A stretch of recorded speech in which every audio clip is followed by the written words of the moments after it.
celebrations. Generally, Ugadi falls in the month of March. Okay, March 30th is Ugadi, and often it falls in the month of April also.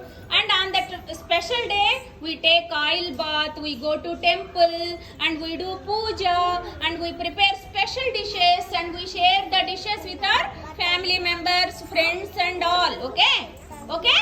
Now I'll say how to prepare Ugadi Pachadi, what those ingredients symbolize. Chudandi okkasari. Your teacher will show one after the other and I'll say about that. Ugadi Pachadi is a special dish, do you know?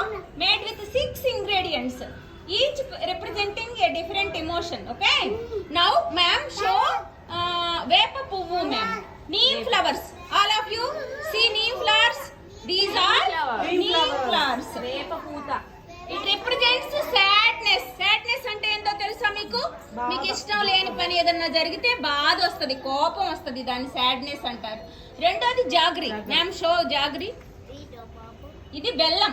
ఇది చాలా sweet గా ఉంటది. It represents happiness. Happiness అంటే ఎప్పుడు మీరు హ్యాపీగా ఉంటారు?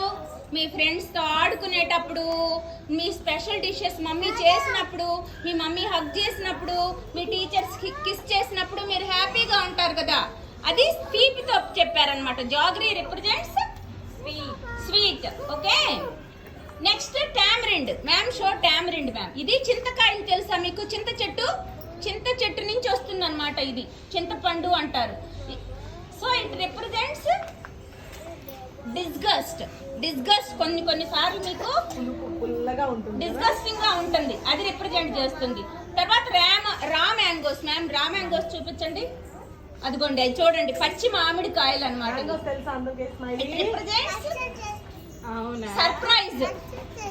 Surprise అవుతారా అప్పుడప్పుడు మీరు? సర్ప్రైజ్ అని సర్ప్రైజ్ అవుతారు కదా, దాన్ని అద్భుత అంటారు తెలుగులో. Next green. మ్యామ్ పెప్పర్ చూపించండి మ్యామ్. అది కారం, రెడ్ చిల్లీతో తయారు చేస్తారు అనమాట. దీన్ని గ్రీన్ చిల్లీతో కూడా తయారు చేయొచ్చు అనమాట. It represents anger. మీకు అప్పుడప్పుడు కోపం వస్తుందా? ఎప్పుడెప్పుడు కోపం వస్తుంది? అదిగో చూడు, రేయాంష్కి ఇప్పుడు కోపం వచ్చింది అనమాట. అలా కోపం రాకూడదు అనమాట. So it represents anger. Next salt. Ma'am salt చూపించండి. Salt represents fear. మీకు ఎప్పుడెప్పుడు భయం వేస్తుంది? ఎవరన్నా కొత్త వ్యక్తులు వచ్చినప్పుడు, ఏదన్నా కొత్త పెద్ద యానిమల్స్ వచ్చినప్పుడు భయం వేస్తుంది కదా. ఇట్ రిప్రజెంట్స్ ఫియర్ అన్నమాట. సో ఉగాది పచ్చడి symbolises all the life, A mixer of different emotions. Okay, you need to accept all the emotions. Okay, కోపం వచ్చినా, బాధ వచ్చినా, సంతోషం వచ్చినా, ఏదొచ్చినా మీరు బేర్ చేయగలగాలి. ఓకే, పర్వాలేదు, it's okay, it's part of life అనుకోవాలన్నమాట. ఏడవటం, కంగారు పడటం అలాంటివన్నీ చేయకూడదు. థమ్స్ చూపించండి. Now one of your friends will show you how to prepare Ugadi Pachadi. Okay? Now let me